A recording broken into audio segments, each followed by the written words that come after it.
Ambalma Joliba TV News filɛbaw an b'aw fo tuguni dantɛ foli min na aw minnu bɛ ka an filɛ diɲɛ fantan ani naani bɛɛ lajɛlen jama ko di jɛmukan ale sigilen nin ye dɔgɔkun jɛmukan bɛ sigi aw ye walasa ka se ka kuma dɔgɔkun kɔnɔ kibaruya minnu ni mɔgɔw da donna a la ni kumaw cayara ka kosɛbɛ an bɛ maa wele ka na an ka kɛnɛ kan olu bɛna baro kɛ walasa jamanadenw bɛ se k'u ka tata ta la cogo min na jama ko di a tago wɔɔrɔnan ye nin ye an bɛ aw bɛɛ fo ka aw barikada aw minnu sigimɛ ka waati in kɔnɔ.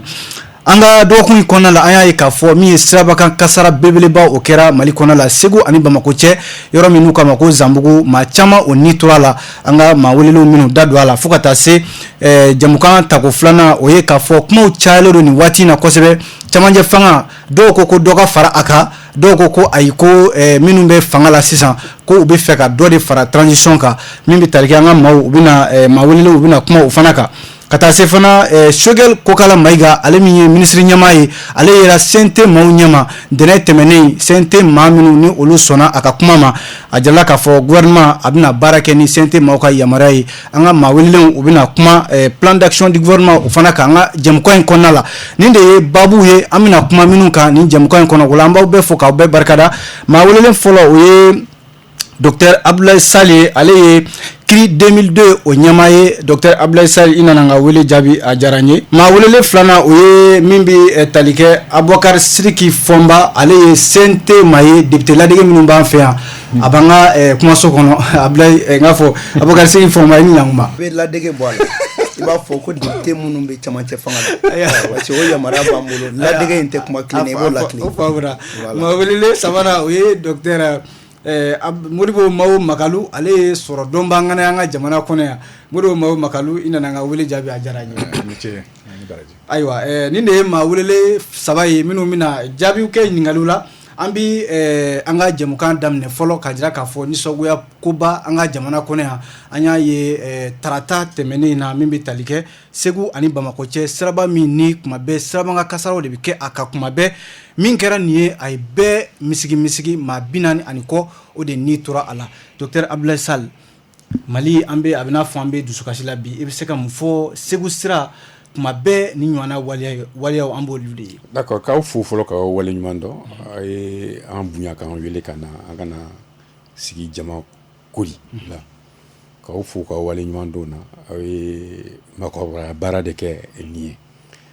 Bon mun kɛra Segu sira in na ayiwa ni hadamaden ni nana diɲɛ kɔnɔ ni fɛn fɛn y'i sɔrɔ je crois que ala ko b'a la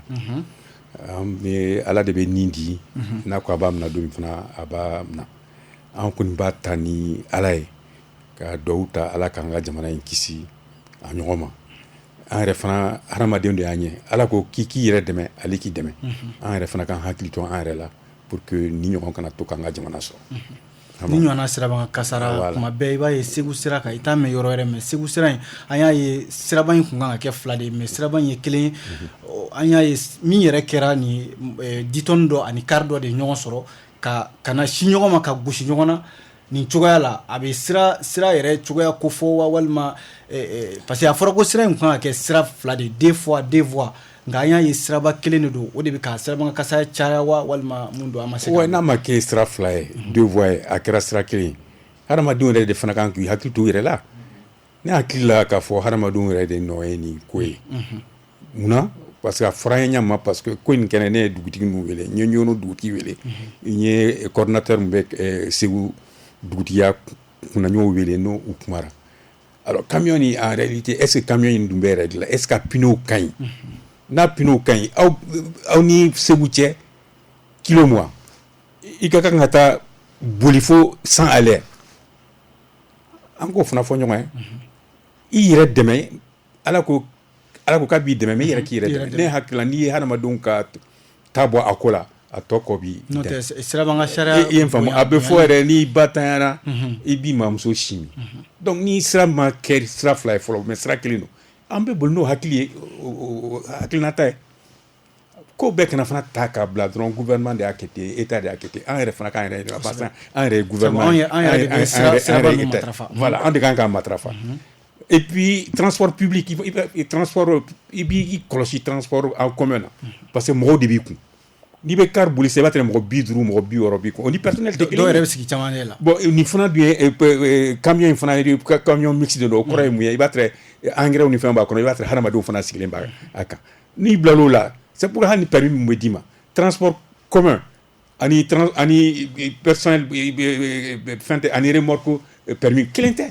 parce que munna kelen tɛ parce que hadamadenw de b'i kun ni hadamadenw donni kun ka ban u ni kalifalen b'i ma i kan ka taa doni i kana kasara la s'u ma i kan ka taa dɔɔni Abubakar Sidiki Fɔnba nin ko in a ye bɛɛ misigi Segu sira in kuma bɛɛ i b'a mɛn nin waleya de kɛra a ma mɛn hali a ti kalo kelen ɲɔgɔnna bɔ ni ɲɔgɔnna waleya kɛra aw CNT maaw a bɛna fɛɛrɛ tigɛ Segu sira ko in na wa bon dani ka don kuma la n bɛ bɛɛ fo mɔgɔ ni tora jamana ko la ka tasibila kɛ ka t'u bɛɛ lajɛlen ma ani minnu tora accident in na ka segin k'a fɔ CNT kɔfɛ ne ye parti dɔ ɲɛmɔgɔ ye n'o ye ADPMI o de tɔgɔ la n bɛ CNT la ani an ka regroupement n'o ye les forces patriotiques pour la refondation Mali lakurayali donc nin fɛn min kɛra déjà ne ka parti o ye communiqué k'a kan an ye foli kɛ mais a bɛ fɔ ne ma ko incivisme ani ni autorités fana tɛ baaraw ka kɛcogo la parce que an kan ka dɔn k'a fɔ jamana bɛ sigi hadamadenw de kama o hadamadenw fana sariya minnu bɛ sigi sariyaw kan ka bato sira kan boli sariya b'a la fɛn minnu b'a la c'est à dire n'an ma hakili to an yɛrɛ la an bɛna kɛ jamana modèle dɔ ye min bɛ kɛ jamana ye sariya ko kuma yɛrɛ tɛ se ka fɔ min na il faut que ninnu kɔfɛ jateminɛw ka kɛ policiers ka kɛ fan bɛɛ fɛ excès de vitesse u k'a daminɛ u kana kɛ wagatini ka t'i jɔ Welesebugu sira la ou bien Sikaso sira la k'a sin ka don kelen ka bɔ dɔrɔn ka vitesse contrôler o dugusɛjɛ u tɛ o kan ka kɛ sira bɛɛ de la surtout kasara ka ca yɔrɔ mun na et puis k'a kɛ u kana janya ɲɔgɔn na kilomɛtiri kelen ou bien kilomɛtiri 15 ɲɔgɔn na a ɲɔgɔnna ka kɛ donc n'o kɛra ni maa min minɛn'o la ani min ka kan parce que ni i minɛna excès de vitesse la e ye criminel de ye mɔgɔ fagala de ye bon ka mɔgɔw fana contrôler minnu bɛ ka mobile ninnu bolo u bɛ cogo di est-ce que u bɛ furakisɛ ta wa est-ce que sunɔgɔ b'u ɲɛna wa fɛn jumɛnw kɛra parce que an y'a ye sisan chauffeur a bɛɛ ye denmisɛnnin fitininw i b'a sɔrɔ minnu yɛrɛ bɛ yen min bɛ d'u ma cogo min na a di cogo ka ca c'est à dire n'an ko an bɛ jamana kura jɔ a tɛ taa nin bɛɛ de kɔ quoi il faut que an ka nin yɔrɔ ninnu bɛɛ lajɛ permis bɛ di cogo jumɛn chauffeur fana jɔn n'a ka kan ka tila k'u lajɛ ka tila k'u jateminɛ minnu bɛ furakisɛw ni fɛnw ta parce que jamana in bɛ yɔrɔ dɔ la bi drogue foro sɛnɛla jamana min kɔnɔ luwaw fɛ n'i ye nin ko modèle ye a b'i dabali ban o bɛɛ de bɛ nin ko la an y'o ye yan nɔ donc vraiment c'est important an kana nin ko ninnu bila hadamaden nin bɛ to ko o ko la et puis n'i y'a jateminɛ nin ye ka i nin to fɛn na fu de la quoi bana min sɔrɔ foyi min sɔrɔ fo chauffeur dɔ ka imprudence ou bien kangarida e m'o kɛ je crois que i ye min fɔ an bɛ ka jateminɛ kɛ nin bɛɛ kan mais an bɛna interpellation yɛrɛ boloda c'est à dire pour que bɛɛ k'i jɔyɔrɔ fa a bɛ fisaya dɛ parce que n'an ma taa nin bɛɛ sira fɛ anw jɔyɔrɔ dɔ ye nin ye a kɛlen a ye min kan na an ka collectif yɛrɛ ye réunion kɛ mais je crois que don n'a nata la maliyɛn bɛɛ bɛna bɔ a kalama parce que an man ka foyi de to yen a ka tɛmɛ parce que anw de kan ka jamanadenw jɔyɔrɔ fa ni nin morali kɛra n'an ma ko wɛrɛ kɛ k'a kɛ b'a fɔ ko kɔrɔlen an ma bɔ a nɔ la c'est pas comme ça vraiment c'est ne kɔni o ye ne ka hakilina ye. Modibo Makalu hakilina ye mun ye sirabakan kasara in na. Ayiwa n bɛ jamanadenw bɛɛ fɔ minnu bɛ k'an lajɛ ani minnu bɛ k'an lamɛn ani aw yɛrɛ Joliba FM mɔgɔw a diyara n ye minnu fatura an bɛ dugawu k'u ye Ala ka hin'u la k'u kaburu nɔrɔ ani banabaatɔ Ala ka nɔgɔya k'u ye fɛn tubabuw ka dɔnnikɛlaba dɔ bɛ yen ko Einstein a ko n'i ye fɛn kɛ siɲɛ 2 k'a fɔ ko fɛn wɛrɛ de bɛ bɔ a la min ma bɔ a la siɲɛ fɔlɔ k'o kɔrɔ ko i ka jate ma dafa an tɛ se kuma bɛɛ de ye nin ye kasara sira kan mun bɛ bɔ a la foyi tɛ bɔ a la ministres bɛ déplacer autorités bɛ na discours bɛ kɛ ministres yɛrɛ ka déplacement kɛra i b'a fɔ ko tuma bɔ de wa a jateminɛ ni san 5 in kɔnɔna la kasara dama min kɛra nin Segu sira in kan tuma bɛɛ wa réaction ye kelen in de la mɔgɔw bɛ déplacer mankan bɛ kɛ après semaine dɔgɔkun bɛ tɛmɛ o kɔfɛ bɛɛ ɲinana o tɛ se ka kɛ o jamana bɛ marabolo f'a ka sinsin de et puis fo jamana sariyaw ka batu de a bɛ fɔ min ma ko impunité parce que mɔgɔw tɛ siran parce que u bɛ siran u yɛrɛ ye o mɔgɔw bɛ siran de parce que sariya dɔ bɛ yen n'a batura n'i y'a dɔn n'i y'a kɛ i bɛ ɲangi avocat Sidiki Fomani Dr Salt me ko de fo sisan mais fo citoyen jamanadenw fo ka dɔn k'a fɔ ko jamana ɲɛmaaw fara jamanadenw kan ko bɛɛ bɛ sariya batu surtout siraba kan sariya parce que jama ka ca sisan koyi indépendance la n'i y'a jateminɛ san 60 1960 Mali tun tɛ tɛmɛ million 3 ani tila kan mais bi an ye presque million 22 de bon Segu sira a bɛ fɔ mais jama min bɛ Segu sira kan a ka ca kosɛbɛ i ye 2 fois min fɔ ne tun y'a suivi mais a projet la a dabila la cogo di financement tun sɔrɔla o a bɛɛ tun kan ka kɛ mais a bɛnna ni ATT ka coup d'état min kɛra ATT ye o de y'a ko bali n'o tɛ financement tun sɔrɔla Chinois a kun bolodalen yɛrɛ don o ye kelen ye parce que fo siraw ka bonya mais fo mɔgɔw fana erreur humaine fo mɔgɔw ka sira di ɲɔgɔn ma hali yan circulation na a jateminɛ hali kɛnɛma mɔgɔw b'u ban ka sira di ɲɔgɔn ma mais donc o ye bɛɛ ye incivisme ni sariya batubaliya de ye f'an ka o bɛɛ de lajɛ k'a dɔn k'a fɔ ko jamana kɔnɔ an ka ko to ɲɔgɔn ta la et puis an ka ɲɔgɔn lakana n'o ma kɛ jamana tɛ se ka taa ɲɛ. D'accord an mun bɛ se ka kɛ ni siraban kasara ninnu caman ka bɔ a la faamaw tuma bɛɛ enquête bɛ dayɛlɛ enquête yɛrɛ tɛ datugu tuma bɛɛ o de bɛ sen na. lakana ye fɛn fila de ye sécurité a bɛ fɔ a ma ko alerte kunbɛli prévention ani répression ni i bɛ kunbɛli kɛ aw bɛ mɔgɔw ladɔnniya permis bɛ sɔrɔ cogoya jumɛn sariya kan ka batu cogoya min na fɛn minnu kan ka kɛ mais en même temps il faut faire de la persuasion il faut que mɔgɔw ka dɔn k'a fɔ a yanni yan cɛ sariya mɔgɔw bɛ yen minnu n'i ye nin kɛ dɔrɔn i bɛ minɛ a la n'i minɛna a la i bɛ ɲangi n'o kɛra n'i ɲangira fana ni impunité bɔra a la c'est à dire n'i ye fɛn kɛ ni fɛn ma bɔ a la mais mɔgɔ caman bɛna kɛ o b'a fɔ mais fɛn tɛ bɔ a la parce que arrangement bɛ sɔrɔ a la donc f'an k'o bɛɛ de dabila vraiment sariya ka batu et puis a ka dɔn a ka mɔgɔw ka ladɔnniya ni commission d'enquête min bɛ wɔni na n'a résultat dira jamanadenw ma k'a fɔ min kan ka kɛ fana min jo b'a la min jo t'a la parce que transport 10 tonnes sariya de b'a la o transport en commun mɔgɔ 50 bɛ car kɔnɔ mais bɛɛ tɛ se ka bila o ɲɛ ma ko k'o boli o donc fo an ka a lajɛ de vraiment fɛn dɔw bɛ yen an k'o dabila parce que n'an m'o dabila jamana bɛ taali sira min kan a tɛ nɔgɔya an bolo dɛ. an faamuna an bɛ bɔ o kɔnɔ o kun ye dakuruɲɛ damadɔ ye siraban kasara min kɛra mali in kɔnɔna la n'a ye bɛɛ misigi an bɛ taa politiki kɛnɛ kan ka jira k'a fɔ min ye an bɛ cɛmancɛ fanga kɔnɔna la a tɔ tora kalo 6 de ye nka min ye jamanaden dɔw ye olu ko transition dɔ ka fara a kan dɔw fana ko politikima dɔw farala ɲɔgɔn kan ko Choguel a ye baara min boloda n'o y'a ka plan d'action ye ko a bɛ fɛ ka ko wɛrɛ de b'u kɔnɔ u bɛ fɛ ka dɔ de fara transition waati kan kuma kɔni cayalen don jamanadenw dɔw ko hakili la ko dɔ ka fara a kan Dr Sall transition in a bɛ ka taa taabolo min na e fɛla don wa. bon ne bɛ mun fɔ ne tɛ se k'a fɔ k'a to tora kalo 6 parce que n'i ye charte de la transition lajɛ a fɔra ko transition ye kalo 18 de o de ma fɔ wa. o fɔra n'i ko kalo 6 mais kalo 12 mun tɛmɛna an ye mun baara kɛ donc n'i bɛ a jateminɛ i b'a jateminɛ o de la comme an filɛ Segu ko kuma la sisan Segu a bɛ fɔ ko Segu ye 240 kilomètres 240 aw wulila e ka kan ka se Fana tuma min e bɛ Baginda mun y'o kɛ mun y'o kɛ parce que i b'a fɛ ka mobili tiɲɛnen don ou bien aw ni chauffeur ma bɛn ou bien fɛn wɛrɛ kɛra bon n'an tora bɛnbaliya in kɔnɔ san 10 an ye kalo 11 min kɛ n'an tora bɛnbaliya in kɔnɔ hali ni san 10 dira ma an tɛ se an seyɔrɔ la donc fo maliyɛnw ka bɛn fɔlɔ n'i ko maliyɛnw ka bɛn n'i ko transition bɛ kan ka kɛ mun kama an ka bɔ transition kɔnɔ ka taa u bɛ mun wele ko ordre constitutionnel normal n'i ko ordre constitutionnel normal o ye de démocratie ka segin so ni dun ko démocratie a fɔra ko démocratie ko den fila de bɛ démocratie kɔnɔ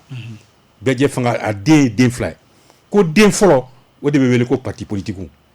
parce que n'i ye constitution kɔnɔna lajɛ n'i y'a lajɛ sɛbɛnnen bɛ constitution kɔnɔ tubabukan na ko les partis politiques concourent à l'expression du suffrage olu de kan ka mɔgɔw lawaju ka mɔgɔw former ka mɔgɔw bila baara la pour que ni kalafili kan ka kɛ jɛlɛya kɔnɔ mais n'i y'u ka gafe fana lajɛ mun wele ko charte des partis politiques partis politiques kan ka fonction saba u kan k'o de dilen mun ma fonction fɔlɔ ye mun ye o de bɛ wele tubabukan na ko fonction éducative éducative o de ka mɔgɔw la faamuya k'u la kalan i ye faamu pour que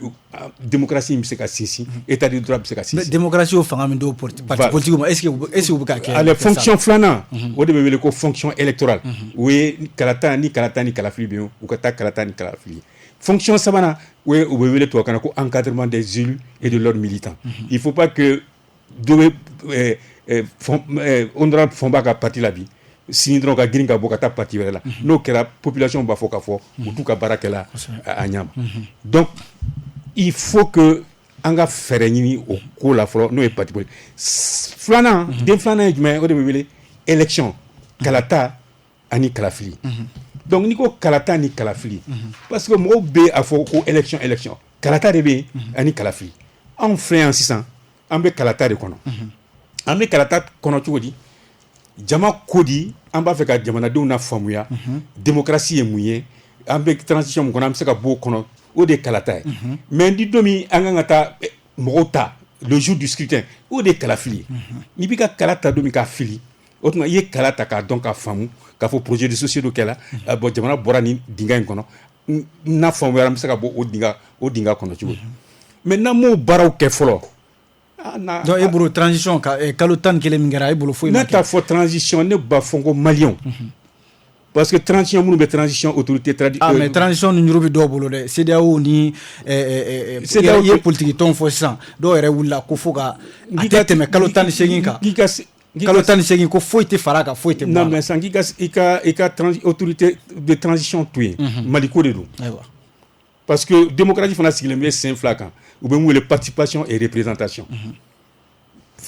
honorable Fɔnba sigilen filɛ pour moi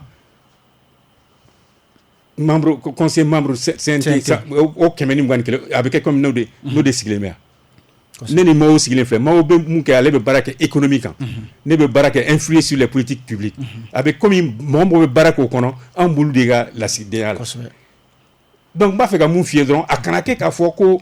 pour an ka bɔ nin kɔnɔ ko transition minnu bɛ transition ɲɛfɛla la dɔrɔn olu de ka baara don mais anw maliyɛnw de ka baara don parce que mun na a bɛ fɔ ko démocratie pouvoir du peuple par le peuple et pour le peuple. mais an y'a ye depuis parti ɲɛmɔgɔ kɛra premier ministre ye kumaw cayara n'o tɛ transition tago fɔlɔ la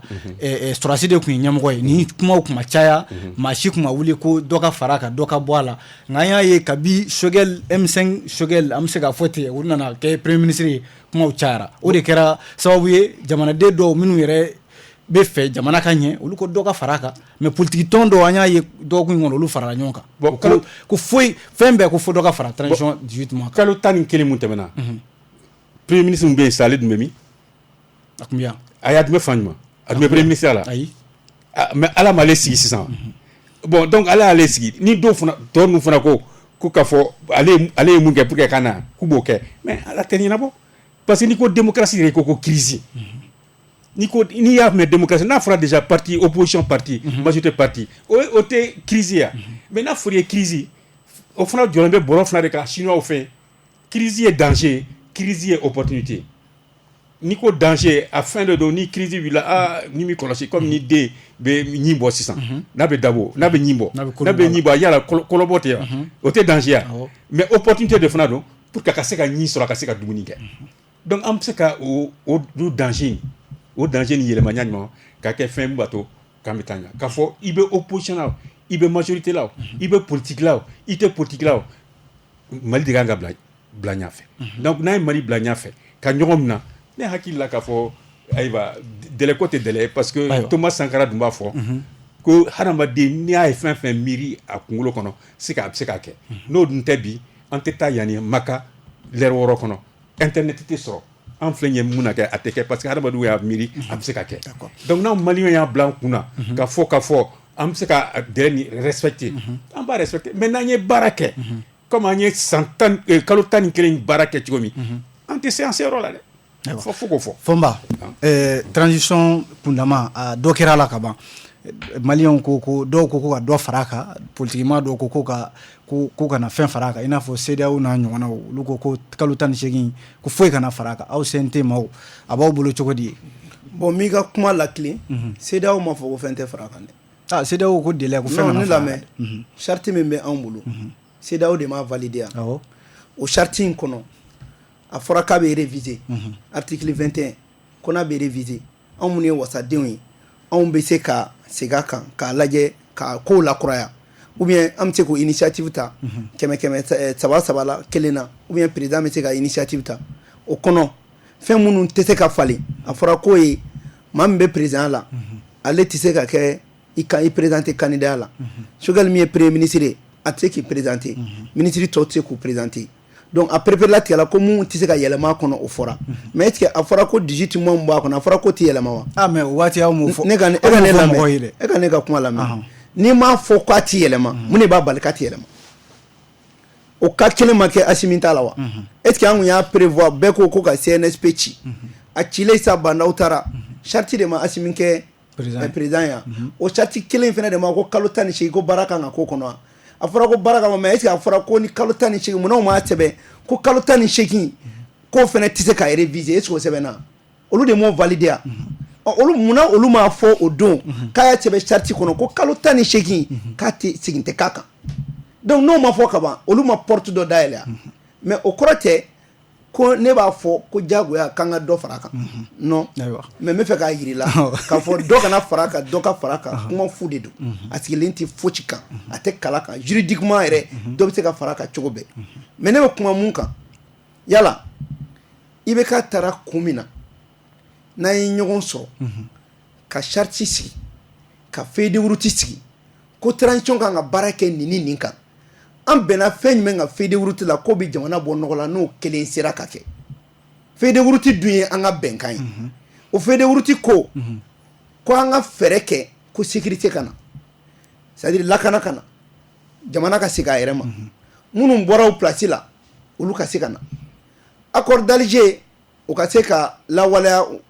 a cogo la constitution kura o ka sigi sen kan maliyɛnw ka pacte national dɔ kɛ élection ka sɔrɔ ka organiser yala fɛn minnu fɔra ɲɛfɛ olu jumɛn bɛ yen bi ni si ma se ka kɛ fɔlɔ donc ni si ma se ka kɛ ka sécurité la na ka jamana lakana a manji bɛ jɔn bolo jɔn ye jinɛmori ye bi k'i bɛ se ka ko nin don na ko maliyɛn bɛɛ bɛ lafiya alors que an bɛɛ b'a dɔn an ye IBK san 2012 an bɛɛ ko k'an ka taa élection na ko an ka taa élection na joona an ka président dɔ sigi wa kɛ maliyɛnw ka sigilen ye ko légitimité min b'o la ko b'a ko bɛɛ ɲɛnabɔ o sigira a juguyara ka tɛmɛ kɔrɔlen kan an bɔra Kidali sisan Mopti t'an bolo fɛnkɛ t'an bolo mais ne bɛ fɛ ka ɲininkali mun ne bɛ fɛ mɔgɔ ka hakili jagabɔ kɛ min kan yala délai in bɛ ta maliyɛnw ka hɛrɛ de kama wa ou bien délai in bɛ ta ko maa dɔ diya n ye ko ne bolo wulikajɔ mun kɛra a yirara k'a fɔ ko Mali bɛ dingɛ dɔ de kɔnɔ est-ce que an bɛ dingɛ mun kɔnɔ an bɔra a kɔnɔ n'an ma anw ka jamana n'an ma fara parce que an bɛ fɛn fɛn fɔ an ye Sunjata bɔnzɔnw ye an ye Sumanguru bɔnzɔn ye kuma fu de don Sunjata bɔnzɔn Sumanguru bɔnzɔn aw ka dugukolo t'aw bolo o hɔrɔnya bɛ min o danbe bɛ min an bɛ sous tutelle la chapitre 7 des Nations Unies o de kama MINUSMA bɛ yan an ye traité kuntan signé an ni Faransi cɛ sanni kun fila ko traité militaire mais a sigilen bɛ Serval kan min bɛ Faransi permettre a ka kɛ polisi ni gendarme ye an ka dugukolo kan dugukolo t'e bolo e ka maa bɛɛ bolilen don école datugulen don n'i y'a mɛn jamana n ko jamana yɛrɛ b'i bolo est-ce que jamana b'an bolo wa an ye san joli kɛ an bɛ nin élection ko kuma na donc o kɔrɔ tɛ mɔgɔ bɛ se k'i sigi ni non lamɛn o kɔrɔ tɛ k'an kan ka ɲɔgɔn nɛgɛn baarakɛbaliya kan mais ne bɛ min dɔrɔn f'i ɲɛna a priori ka dɔ fara transition kan a tɛ bɔ anw na an minnu ye CNT a tɛ bɔ Assimi na jamanaden minnu bɛ jamana ko la olu de bɛ se k'a fɔ a y'a kɛ tan a kana kɛ tan hali n'a y'a sɔrɔ anw bɛ se k'a réviser anw man kan k'an jigida o kan an b'an jigida baara kɛli de kan parce que i fana tɛna se k'a fɔ a ye dɔ fara transition kan baara tɛ ka kɛ o fana tɛ kɛ o fana tɛ ɲa dɛ baara de ka kɛ maliyɛnw ka nɔ ye ko la bɛɛ k'a dɔn k'a dabɔra kun min kama a kun bɛ ka ye mais munna aw sigira kalo 11 halisa an tɛ ka fɛn non kana fɔ ko munna an sigira an y'an ka baara kɛ parce que kalo 11 o fana non kalo 11 kɔnɔ ne min bɛ CNT la an ye baara mun kɛ non mais bɛɛ tɛ mais i b'a sɔrɔ ne bɛ ka ɲɛf'i ɲɛna de o an y'an ta kɛ o gouvernement fɔlɔ min sigira maa min y'a kɛlɛ kɛ ko k'a wuli ka bɔ yen joona k'a tɛ se ka baara kɛ ne don n y'a fɔ n ko taabolo min b'a bolo an tɛ bɔ nɔgɔ la nin kan peut-être a donw na i tɛ lamɛn hali gouvernement sigi cogo an ye kumana nin bɛɛ kan mais jamana ko de don parce que an ye kuma dɔ de fɔ kɔfɛ na o y'a no o kɔfɛ an y'an yɛrɛ sɔrɔ yɔrɔ dɔ la maa i bɛ min fɔ kunun n'i nana bi i kana ɲinɛ a kɔ donc o kɔnɔna na jamana in bɛ bolo min kan fo an bɛɛ k'a dɔn k'a fɔ a ye min fɔ ko jamana in y'an bɛɛ ta ye o de kama parti politique dɔw ka wuli ko délai ti tɛmɛ nin kan olu ye jɔnw ye ko délai ti tɛmɛ nin kan ne yɛrɛ ye parti politique ye 2018 an kɔrɔ maa 8,8 de tun kan ka voter an bɛɛ y'an fara ɲɔgɔn kan an sera ka maa joli sɔrɔ maa 3,000,000 a tɔ maa 5,000,000 légitimité jumɛn bɛ anw parti politique la est ce que n'anw yɛrɛ kun y'an est ce que anw m'an ka maloya bi ka kuma dɔw fɔ parce que anw politique mɔgɔw yɛrɛ de ka fasan an'an ka dɛsɛ o de ye jamana senni kan anw de ye Mali kadiriba minnu bɛ kodɔn minnu bɛ se ka fɛn kɛ an y'olu bila kɛrɛfɛ ko minnu b'an ka parti la parti tɔgɔ kama ka placi baw ta ka d'u ma ka jamana in firi anw kan ka bɔ bi ka yafa deli maliyɛnw fɛ an ye jamana min firi n'i ka baara kɛ ko juguya ye o jamana kelen n'o jɔ wagati sera e kan ka miiri sa k'e da man ɲi o kuma na c'est à dire u b'a fɔ faso ko la n'i kɛra sababu ye k'i b'i faso firi ni faso jɔ kuma fɔra i kan k'i da de ne bɛ n yɛrɛ ye o politique mɔgɔw la parce que ne ye politique mɔgɔ ye n tɛ n yɛrɛ bɔ a la anw ka fasan an n'an ka baarakɛbaliya an n'an ma se ka courage ta ka mun kɛ an b'o de dingɛ kɔnɔ donc sisan a sera an ka kuma to maa minnu tun tɛ voter minnu ye jamanaden tɔw ye an kan k'olu de lamɛn olu o an minnu bɛ ɲɛfɛ o an bɛɛ kan ka jamanaden tɔw de lamɛn n'olu ye baara min fɔ an b'o kɛ n'u ko ka min kɛ kuma ka ɲi bi Modibo Magali ninnu da a ka ɲi Tall ninnu da mais an minnu bɛ yen CNT la a ma y'anw da dɛ parti politique minnu an minnu dɛsɛra u kan k'u da de sa parce que olu dɔrɔn tɛ maliyɛn ye tiɲɛni mun kɛra tiɲɛni ka jugu ka se degré ma Ala de b'a dɔn san 30 foyi ma labɛn ni jamana in kɔnɔ mais sisan jamanadenw comme aw de bɛ CNT ɲɛma aw de bɛ ka jamanadenw ka e bɛ se ka Magali ɲɔgɔnna ninnu dɔw filɛ i tɛ nin ɲɔgɔnna ci bolo jamana kɔnɔ k'i ma fɛn dɔ d'a ma a bɛ se ka mun yira diɲɛ kɔnɔ Sall ninnu a ye fɛn dɔ kɛ mais est ce que halisa a tɛ se ka fɛn wɛrɛ kɛ maa dɔw tɛ compétence bɛ min na an ye politique kɛ fo ka a kɛbaaw ko hɔrɔnya baara tɛ alors que politique ɲɔgɔn hɔrɔnya baara tɛ politique dabɔra de ka jamana bɔ dingɛ de kɔnɔ mais an y'a kɛ n'i bɛ n ka parti la i bɛ taa pour que i ka kɛ sarasu ye i bɛ wari sara ou bien i bɛ kɛ ne ka parti la ou bien i ka kɛ policier i bɛ nin kɛ ça y est an ye jamana in bin de ne yɛrɛ bɛ jɔrɔ min na bi le Mali a un problème de cadre aujourd'hui donc transition a bɛ fɛ ka nin bɛɛ de furakɛ non c'est à dire fo an bɛ Mali a ɲɛdɔnni min filɛ a ɲɛdɔnna bana dɔnna fura min kan ka d'a ma o ye jumɛn ye o ye jamana kurajɛ o fana bɛ jɔ cogo di minnu bɛ kuma normalement plateau in kan aw tun bɛ mɔgɔ wɛrɛ de bila ka na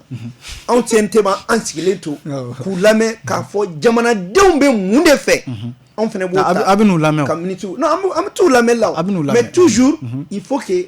maa minnu bɛ ɲɛfɛ an ka bila n kunna k'an ye jamanadenw ka baarakɛden de ye baarakɛden tɛ dɔwɛrɛ ye ni min fɔr'i ɲɛna i bɛ t'o de sira fɛ n'u ko ka nin kɛ i b'o exécuter a kɛcogo la o de ye légitimité o de y'a to n b'a fɔ n ka kuma la n ko anw tɛ légitimité tɛ anw na mais an bɛ taa ɲini de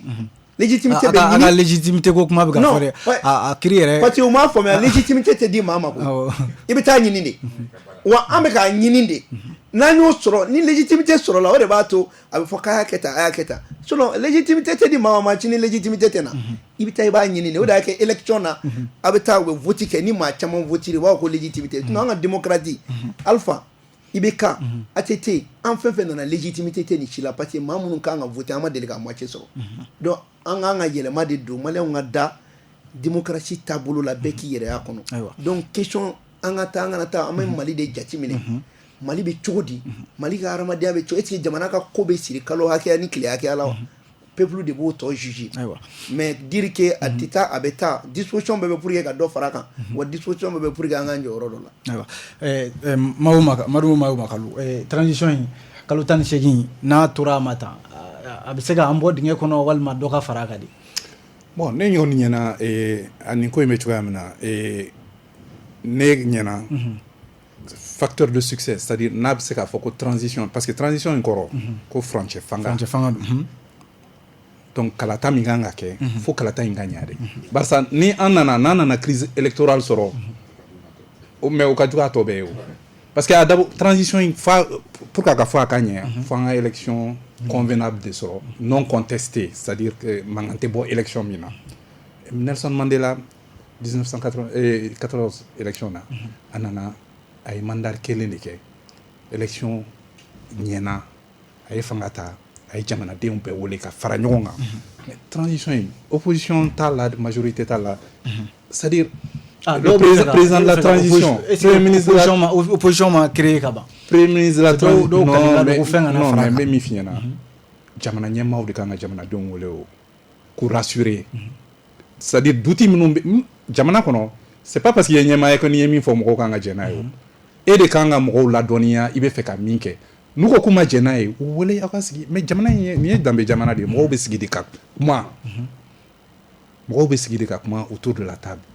e ni ne an bɛ kan kelen fɔ an tɛ kan kelen fɔ o tɛ o docteur Sall ye fɛn dɔ fɔ a ye représentation fɔ a ye inclusivité fɔ mais ani participation jamanaden bɛ mɔgɔ man kan exclusion de man ɲi jamana ko la surtout farancɛ fanga la fo bɛɛ de ka wele ka bɛɛ ɲininka an ka bɛn fɛn kelen kan ne tun y'a fɔ a daminɛ na fɛn transition in daminɛ na n ko sigikafɔba dɔ ka kɛ ka jamanadenw bɛɛ wele an bɛna s'a ma Choguel y'a fa donc ni jamanadenw bɛnna fɛn min kan walayi bi maliyɛnw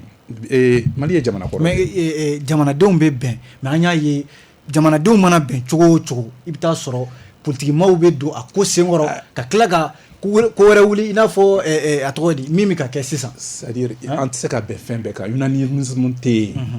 mais il faut un consensus ATT ka fanga daminɛ a tun fɔra ko ka parti politique parce que élection de 2002 in n'a tun tora parti politique bolo a tun bɛ se ka na ni problème wɛrɛ ye min tun tɛ fɛn bɛɛ ATT nana pour consensus de donc ka jamanadenw fara ɲɔgɔn kan mais ne tun ɲɛna consensus in barisa ale tun tɛ politique mɔgɔ ye a tun tɛ parti kunna tun bɛ se ka jamanadenw fara ɲɔgɔn kan o dun de kɛra mais o de mɛnna kojugu parce que n'i y'o mɛn docteur Sall y'a fɔ parti politique ka baara ye de ka fanga ɲini la conquête du pouvoir pour l'exercer ensuite donc i tɛ se olu ka baara de y'o ye donc anw tɛ o baara ninnu na transition in to yen a k'a ka baara kɛ non mais transition kan ka bɛɛ de lamɛn essentiel in dɛ mais donc premier ministre Choguel y'a fɔ donc a bɛ fɛ bɛɛ de ka fara ɲɔgɔn kan mais ale de kan ka mɔgɔw wele c'est-à-dire il doit faire l'unité autour de son plan d'action gouvernemental il doit appeler tous ceux qui ne sont pas contents kan ka bɛɛ de wele minnu jɛra n'a ye minnu ma jɛ n'a ye ka ɲɛfɔli kɛ k'a fɔ bon ne kɔni bɛ nin de proposer mais aw hakilila ye jumɛn ye an bɛ se ka taa sira jumɛn fɛ barisa n'an m'o kɛ n'an m'an tɛgɛ di ɲɔgɔn ma a bɛ na ni problème wɛrɛ ye dɛ parce que délai o délai tɛ o jamana kelen de b'an bolo jamana in dun mais e yɛrɛ bolo kalo 18 est ce que baaraba minnu fɔra Choguel bolo kalataw ni fɛn wɛrɛw jamana lakanani ni jamana maracogo ka ɲɛ Mali kura ka sigi ni tɔ kɔnɔna la transition ka se ka nin bɛɛ kɛ ka tila ka kalata ɲuman kɛ Modibo Malo Makalu o fana waati ka surun dɛ fɛn fila de don président de la transition conseil des ministres juin kalo tile 16 a ye feuille de route di a ye axe 4 de fɔ gouvernement in bɛ fɛ aw ka nin baara aw ka baara kɛ nin fɛn 4 de kan docteur Fɔnba y'a kuma fɔ sisan donc o de walanwalanna gouvernement fɛ ani premier ministre fɛ u bɛna o baara de daminɛ mais u nana sisan assemblée législative ɲɛna pour que ka u dantigɛ u ye k'a f'u ɲɛna an bɛna kɛ tan de parce que o de fana kan ka kɛ parce que ni plan d'action t'i bolo plan d'action basé sur une vision o de bɛna ni tâtonnement ni improvisation o de bɛna o fana kow ka ca donc maintenant o kɛlen an ka loi de finances c'est-à-dire wari bɛ ta musaka ninnu an bɛna sa kuma ma donc maintenant est-ce que nin plan d'action in bɛ se ka kɛ premier ministre a taara fɛn conseil national de la transition o ma plébiscité ya 102 voix pour 2 voix contre 9 abstentions donc n'o kɛra maintenant le premier ministre et son gouvernement sont engagés donc u kan k'a yira de et parce que nin ye gestion axée sur les résultats c'est-à-dire cible indicateur bɛ yen k'a fɔ est-ce que u bɛ sira n'u y'a daminɛ est-ce que u bɛ sira ɲuman kan est-ce que u tɛ sira ɲuman kan o bɛna dɔn olu y'a fɔ k'u bɛ se k'a kɛ wa an b'an sigi k'o lajɛ n'u bɛ a sira ɲuman kan ou bien n'u tɛ sira ɲuman kan o bɛ b'an lataa an ka jɛmukan tako sabanan na an y'a ye k'a fɔ Choguel Kokala Mayiga kabi ntɛnɛn tɛmɛnen na fo ka se jumadonya ma ka na se ntɛnɛn ma a tun bɛ CNT maaw ɲɛma walasa a ka baara kuntilenna n'o ye programme d'action gouvernementale PAG k'o ɲɛfɔ CNT maaw ye an y'a ye CNT maa 102 docteur Sall olu y'u bolo wuli k'u sɔnna maa 2 ko k'u ma sɔn maa 9 olu y'u yɛrɛ minɛ nin b'a jira k'a fɔ Choguel bara b'a bolo dɛ docteur Sall. Bon n'o de fiyɛ k'a fɔ ko baara b'an bɛɛ de bolo n b'o de fiyɛ dɛ n'an ko k'an b'a to gouvernement dɔrɔn bolo ani CNT dɔrɔn bolo foyi tɛ ɲɛnabɔ mais olu de ye ɲɛmaaw ye docteur Sall jamana tɛ ɲɛnabɔ n'i y'a mɛn a bɛ fɔ gafeba constitution fanga 3 de b'a kɔnɔ fanga fɔlɔ de bɛ wele ko pouvoir exécutif o ye président ye ani gouvernement fanga filanan o de bɛ wele ko pouvoir législatif n'o ye CNT ye bi o de kan ka gouvernement contrôler o de kan ka sariya fɛnɛ kan ka taa jamana kɔnɔ o de kan k'o voter sabanan o de bɛ wele ko pouvoir judiciaire n'o ye juge ni magistrat ye mais olu sirilen tɛ nin tɔ fila la fanga t'o sira fɛ donc ni baara min filɛ ka kɛ sisan a t'ale dɔrɔn engagé a tɛ gouvernement dɔrɔn engagé a bɛ CNT engagé n'a bɛ CNT engagé o kɔrɔ a b'anw citoyen engagé parce que sariya fɛnɛ ka taa jamana kɔnɔ olu de b'a ta donc Choguel tɛ se ka foyi kɛ le premier ministre a tɛ se ka foyi kɛ n'a ma na a yamaruya ɲina CNT mɔgɔw o de kama an kana a miiri k'a fɔ olu gouvernement kelen de ka baara don o kɔrɔ ye mun ye u bɛ se ka gouvernement wele ka na a ɲininka bɔgɔ jɛnnen kan n'u ye sira bila a filɛ ɲɛ sisan honorable il a dit a ko ko accident min filɛ ka kɛ sisan u bɛ interpellation kɛ pour que le ministre ka na i expliquer parce que foyi tɛ se o de ma n b'a fɔ fɔnba ninnu ye n b'a fɔ u caman ye minnu dun bɛ kɛlɛ la yanni IBK ka taa n ko aw dun bɛ participation de la maintenant aw bɛ CNT la vous décidez aw de bɛ représentation aw bɛ mun kuma caman kɛ mais mɔgɔ caman bɛ CNT kɔnɔ bi olu ni fo n'a kɛra fɔnba ninnu n'a ɲɔgɔn ye n'o tɛ olu kɔni sigilen don ten u sigilen bɛ k'a lajɛ ten an ka don CNT kɔnɔ ten a banna ni ne yɛrɛ bɛ fɔnba nɔ la n tɛ kuma yɛrɛ n b'a bɛɛ sɛbɛn u bɛ na n sɔrɔ bulonba kɔnɔ parce que ne de bɛ décision ta olu de bɛ décision ta ils sont à la décision ils sont plus dans la participation a bɛ munumunu olu de da la non a munumunu na cogo cogo décision bɛ ta o de fɛ CNT de bɛ décision ta donc gouvernement tɛ se ka baara kɛ on dit que l'organe législatif contrôle l'action gouvernementale vote les lois et évalue les politiques publiques o kɔrɔ ye jumɛn politique si tɛ se ka kɛ Mali kɔnɔ bi ni ninnu ma ta fa la i y'a faamu donc n'o de fɔ a bɛɛ de sirilen bɛ ɲɔgɔn na o de bɛ wele ko le jeu institutionnel o de kama a bɛ fɔ ko constitution n'an b'a gafeba in c'est d'abord un document politique don mun na parce que ni référendum ma kɛ référendum ye élection de constitution tɛ yen i y'a faamu c'est un document juridique parce que pouvoir saba fanga saba o b'a kɔnɔ n'i kɛra président tu as un mandat tu n'as pas de pouvoir or anw fɛ yan n'i kɛra président ye dɔrɔn ou bien n'i kɛra député ko pouvoir de b'a non ils ont des mandats c'est 5 ans c'est pourquoi on dit que les élections mandat ni pouvoir fɛn kelen tɛ non kelen tɛ parce que un mandat c'est 5 ans logiquement ni dun ma kan ka Mali sɔrɔ cogoya si la parce que ni bɛ élection yɛrɛ kalata ni kalafili yɛrɛ défini a bɛ f'u ye de fɔ des élections régulières o kɔrɔ ça veut constitution kɔnɔ a sɛbɛnnen bɛ président kan ka san 5 de kɛ député kan ka san 5 de kɛ conseil communaux ni fɛnw kan ka san 5 de kɛ o minute kelen seconde kelen man kan ka fara kan mais ala kɛ jamana in kɔnɔ caman bɛ ka fara dɔw ta kan dɔw yɛrɛ b'u ka mandat la halisa a ma ban dɔw bɛ 112 la u kan ka san 5 kɛ kosɛbɛ donc déjà depuis cette période là ko dun kan ka jɔ le fait qu'il n'y ait pas la régularité des institutions, ça veut dire qu'il y a des dysfonctionnements structurels. C'est pas dysfonctionnement conjoncturel. C'est structurel, c'est-à-dire c'est dans la structure même de notre système démocratique. Voilà. Ensuite, on vous dit que les élections doivent être justes. Ça veut dire que Malien, à fin d'affaire, quand il sait qui présente, machita. Mais au fond, il y a bien quand on a tombé pour démissionner, nous former. Mais pourquoi on est Maouya fois 600. Bimali y a millions de flyers. Pourquoi millions de de voter? Parce que en Benakan, quand vous pour y voter, il faut 100 ans de série. Eh bon, nous avons 100 ans de série. Les Maliens doivent Maliens. Mais voilà, on croit que la démocratie est là. Benkan de mais ni 100 ans de série, il faut que Kalata, Kalafili. Même si vous avez Kalata, vous avez Kalafili. Ni pas faire que député, ni pas faire que maire. Conseil, fika samouani kilen son. On devait faire éligible. Donc électeur à 18 ans, électeur éligible à 18 ans. Mais il n'y a pas de président de la République. Ami Segana, Choguel qui a plan d'action. Il n'y a pas de président de la République. Il faut qu'il y ait 112. Ni moi 112. Il faut qu'il présente. Au croix on va faire fier que démocratie est sigilembe ben kandeka. On ben ngela mun kono bi. On ben ngela mun kana. Nan ben na fin 5 ans. ne anw maliyɛnw bɛnna fɛn fɛn kan an bɛ se ka taa n'o sira ye CEDEAO tɛ se k'o bali Union africaine tɛ se k'o bali parce que démocratie yɛrɛ tɔgɔ bɛnkan.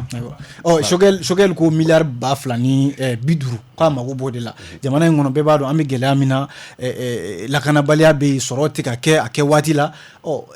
ni miliyari hakɛ in Choguel bɛna nin sɔrɔ cogo di ka baara kɛ n'a ye transition tɔ in kɔnɔna la docteur Sall. Den n b'a fɔ denmisɛnninw ye tuma bɛɛ l'argent n'est pas une finalité c'est un moyen. Wari mɔgɔ tɛ n'i ye wari ta ka wari ta cogo di k'a kɛ final non e filɛ ɲɛ sisan e b'a fɛ ka taa Badalabu dɔrɔn bɛ t'i kun i bɛ taa i senna kɛ ni rendez-vous b'i bolo 10 heures i bɛ wuli 6 heures du matin pour que ka se 10 heures mais ni 4 heures mobile de b'i bolo i bɛ se ka 30 minutes kɔnɔ i bɛ o lase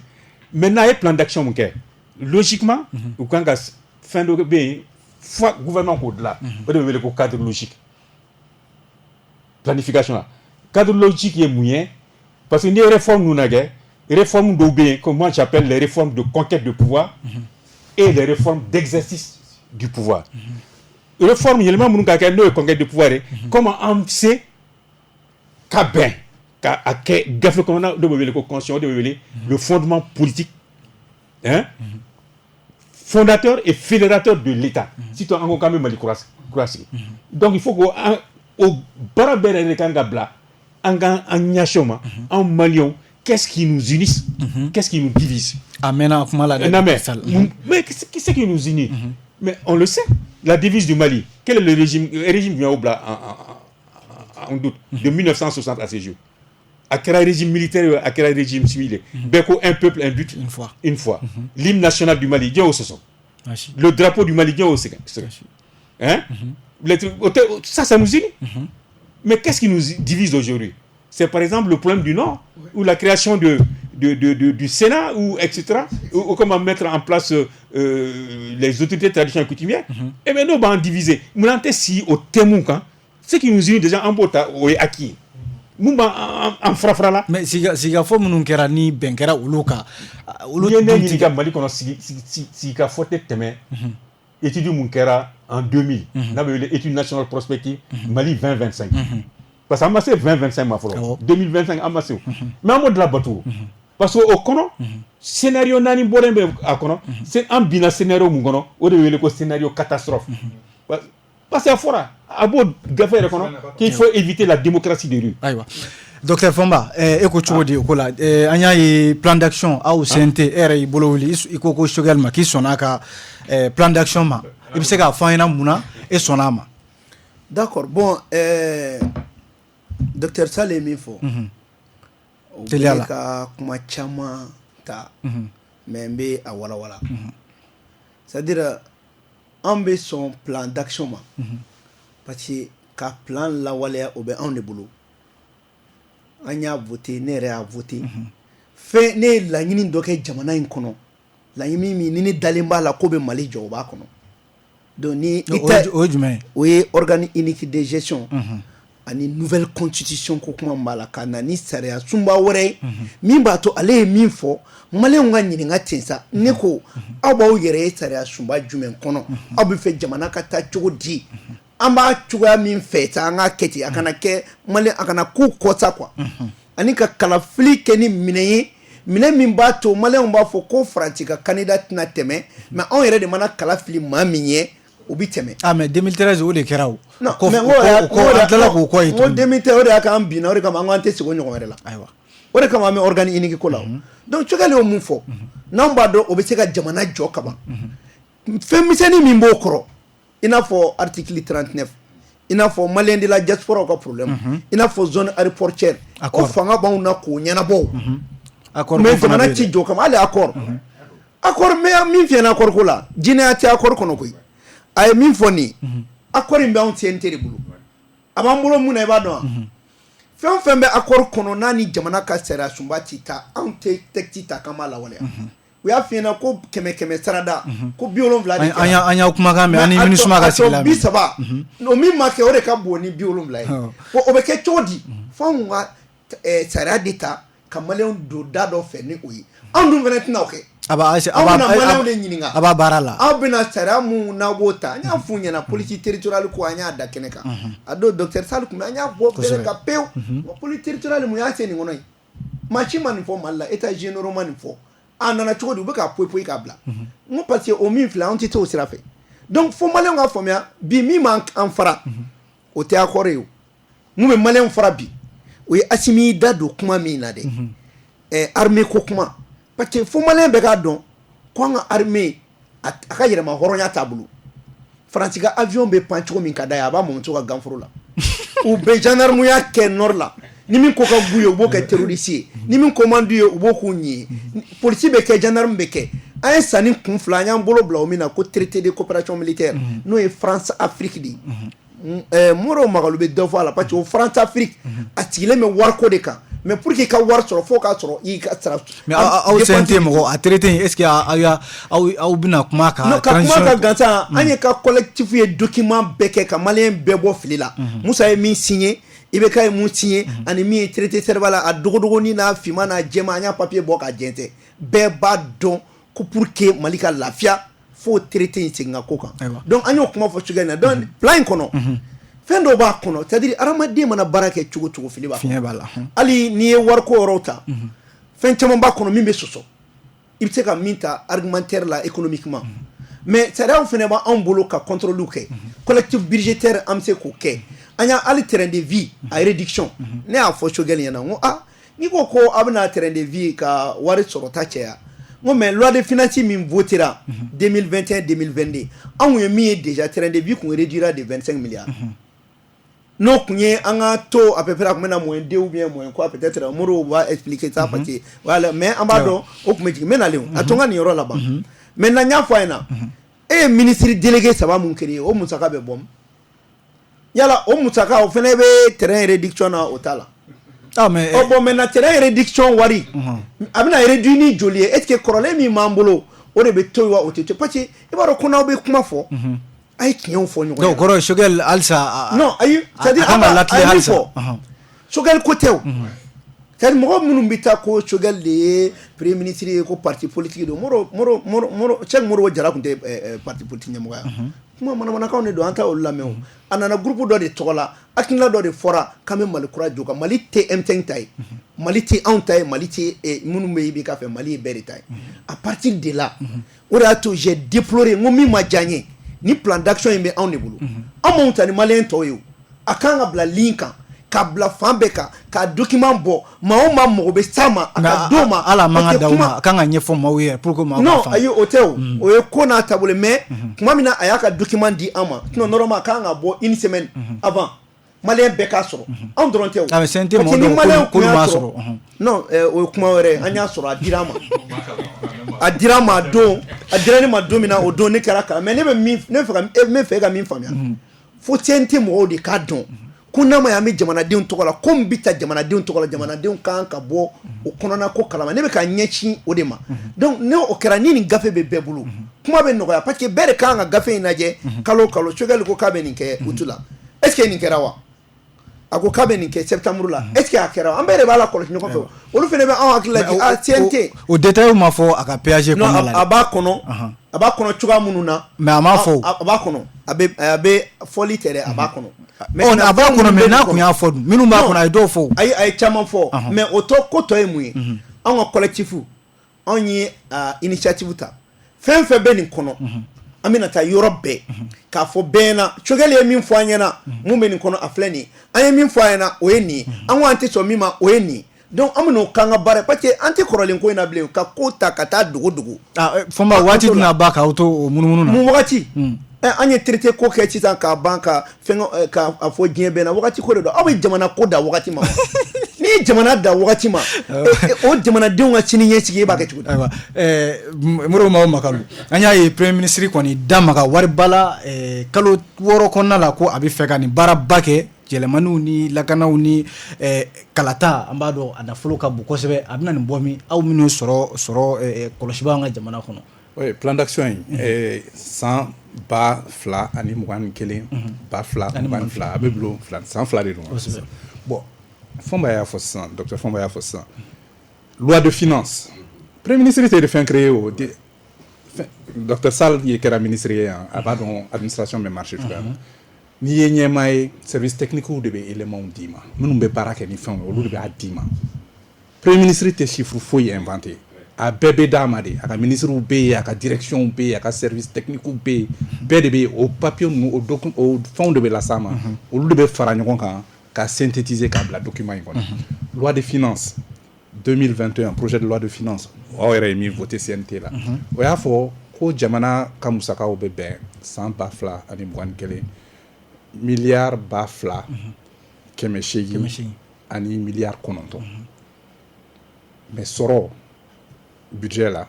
o be ben pour sans bafla ani mwan kele ma milliard bafla ani keme ani biduru ani duru bon je le bo olu fla ni ñonche milliard keme woro ani biduru ani saba donc musaka ka chani soro bon o wari me tombe bon déficit na be fo mako déficit budgétaire mais kabri mali kera yaka herma on rien soro 1960 amadel ka daken soro ni musaka la bon donc mo de bena andeme na be fo mako partenaire technique et financier et première république ka premier plan quinquennal